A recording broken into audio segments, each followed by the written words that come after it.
My name is Ahmed. I believe my introduction is more of a humanitarian than just a student or a citizen of Pakistan. I believe I stand for humanity, not just within Pakistan but outside. Ideally, I've been through various and numerous missions throughout my life. There's been times when I've thought I could lose my own life. There's been times where I've lost precious lives that worked with me, that I saw, that I saved, and they couldn't make it in the last minute in the hospital. I think all of these experiences put me at a pedestal where today, if I'm involved in humanitarian work, I'm involved in it not for the money, not for the glory, not for the glamour, not for these badges. I'm involved for the reason that in the general motto that I share with my organization, to save one life is to save all of mankind. And I think that stands the most true to my work and my passion.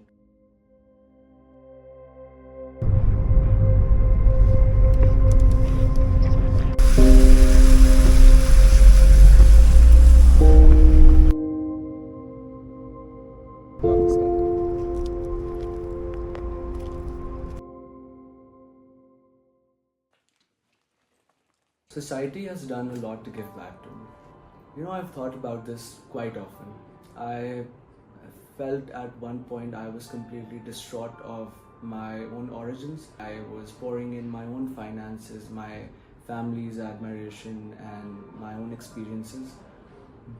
But during my excavation and generally my journey within floods, during my interactions with the people that lost their entire livelihoods, their families, their siblings, their children, I think the most precious thing I share with people across the world and the people that I'm surrounded with is the experiences, the knowledge, the advice.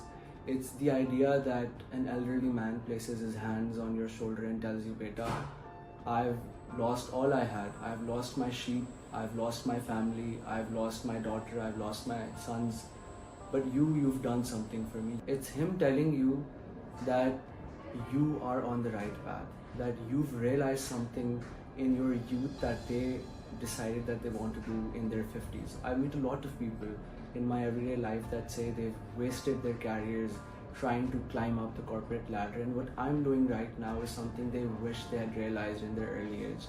I think that's the idea that I'm trying to spread out towards the United Nations and generally the people across the world. The idea that it's not too late. It's still possible for you to step into the field of humanitarian work. It's still possible for you to spread hope among other people. It's still possible for you to run by the narrative of ideally saving one life and pretty much saving all of mankind. It's still possible for you to build another shelter, give your donations, spread love, joy, and peace amongst the world. In a time where every day we're seeing terror, we're seeing war, we're seeing hatred, anger spread out across the world, I want to spread a message of joy, I want to spread a message of peace, and I want to spread a message of hope.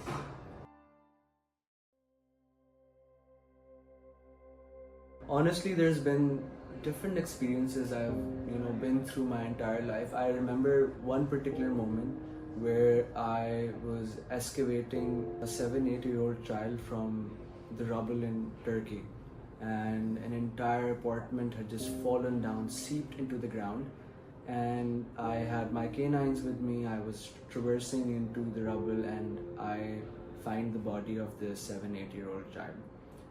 His leg was completely rounded, his left anterior pelvic bone was completely shattered, and I could not pick him up without sending a wave of pain, paralysis throughout his entire body. And the issue with those particular circumstances are that you can't call an ambulance.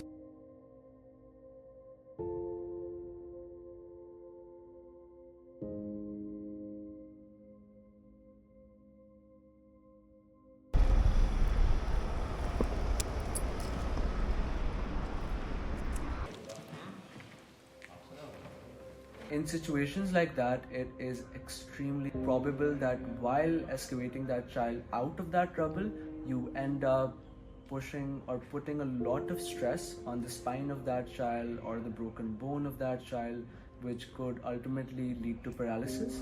And in often situations, we see that the great amount of pain can even result in death.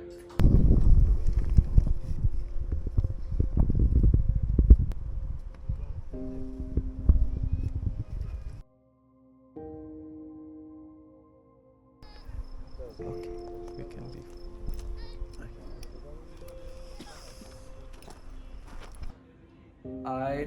In that situation, I was trying my level best to either have an SOS call where I can call for anesthesia, I can call for an ambulance, I can call for more first responders that are able to pick that child up without putting too much stress on his body. But unfortunately, we had nearly 2.2 million population that was affected just within that area. And it's our responsibility as first respondents that if we've identified a body and we know that they're not going to make it, you have to prioritize another person that may be saved or could have been saved. It was extremely difficult in that moment for me to prioritize that. I had left an SOS call, I had told the situation, I had ambulances on foot, I had first respondents arriving on foot, and I had ambulances nearby who said that they were going to score in the area and they were going to come and deal with that situation. But it was extremely difficult for me to walk away from that child, knowing that he had been in that trouble for maybe a couple of days. He hadn't seen any single face. I was probably his only hope in that moment, and I had to leave him and go search for other people in the rubble, go to other points where there were SOS calls, etc. And it's even more difficult for us as humanitarians because when we found this child or we found this particular affected person, we don't know if they got saved. It's only a week later or a couple of days later where we can sort of hear back from our senior respondent, or we can hear back from the people in the hospital that can then come and tell us that we were able to save that person, or we were able to treat that child, or they are now in the ICU, or they've been admitted and they're fine, they're gonna make it. It was excessively hard even after that to leave that child in that situation and have to respond to other SOS or emergency calls throughout the area. But eventually I did hear back 2 days later, just to find out that that child could not have been saved. And to this day, I to some extent still regret that I had run out of my medical equipment. Maybe I could have reached the area sooner. Maybe I could have done something to make sure that I could have been present early, or if I had a senior respondent with me, perhaps he might have known something that I might not be aware of, and he would have done something to possibly save the life of that child. But unfortunately, these are experiences that every humanitarian has.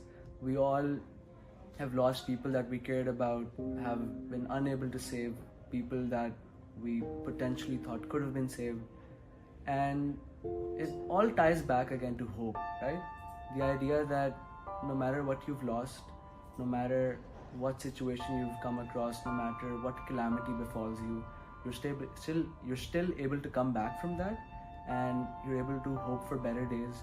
You're able to hope one day you save more lives in that, and you're able to come back from that a little bit stronger, a little bit more hopeful, and a little bit better.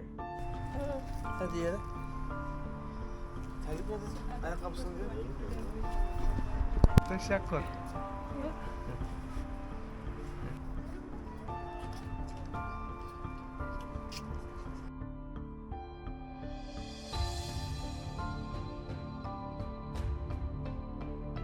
I would like to believe, and every humanitarian does believe, that deep down in every single one of us there is some amount of good and some amount of hope. I understand the perspective that a lot of journalists around here, a lot of news channels try to portray this idea of everything is just gone to shreds. It's really not. Every single one of us has hope and good in them. And in my experience, in the experience of every single humanitarian that I've ever known, whenever a disaster has struck, we've seen people come out from miles and miles away, come out from areas of USA, of Europe, of Germany, and they send international assistance. They leave every bit of their belonging, every bit of their carrier. They halt everything just to help their people out, just to help their families out, just to help, even strangers that they don't know about, but they know there's a calamity. They know there's a good amount of destruction. They know that it's a threat to humanity. And in that spirit of humanity, they're willing to leave everything behind. They're willing to halt their entire lives, and they're willing to come together and deal with that calamity, give back to the larger community, give back a certain amount of hope.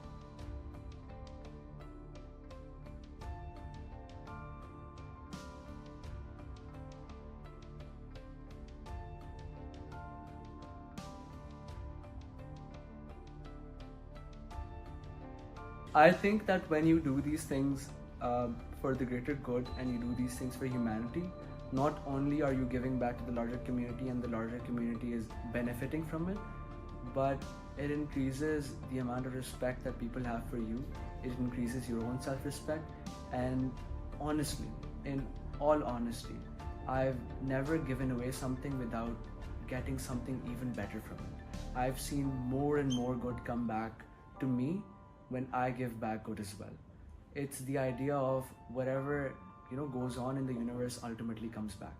And I think if we tie everything to this idea of goodness, wellness, of hope, of optimism, then what we receive in our end is also going to be optimism, is also going to be hope, is going to be better for us, and ultimately better for everyone around us.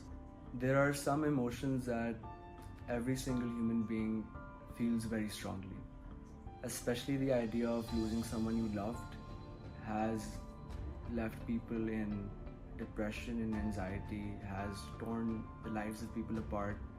And the reality is that oftentimes we are unable to help them out. But I've seen cases where we can still do something. And especially with children that have lost their parents, oftentimes I feel like people exaggerate, people sort of put too high of a pedestal, and they think that you need to provide them with so much. You need to replace the family member, or you need to give them another family, or you need to give them everything possible within your capability. But the reality is that oftentimes that child that has lost their father, has lost their mother, or somebody that's lost someone they loved very deeply, they're just looking for one push. They're just looking for someone to come to them, tell them it's all right, tell them it's going to be okay, pick them back up, just give them that push, take them maybe 3 steps ahead, and honestly they'll walk on their own. I've seen cases where all I've done is given a child a stuffed teddy bear, and their faces have lit up completely. The happiness, the smiles on their faces.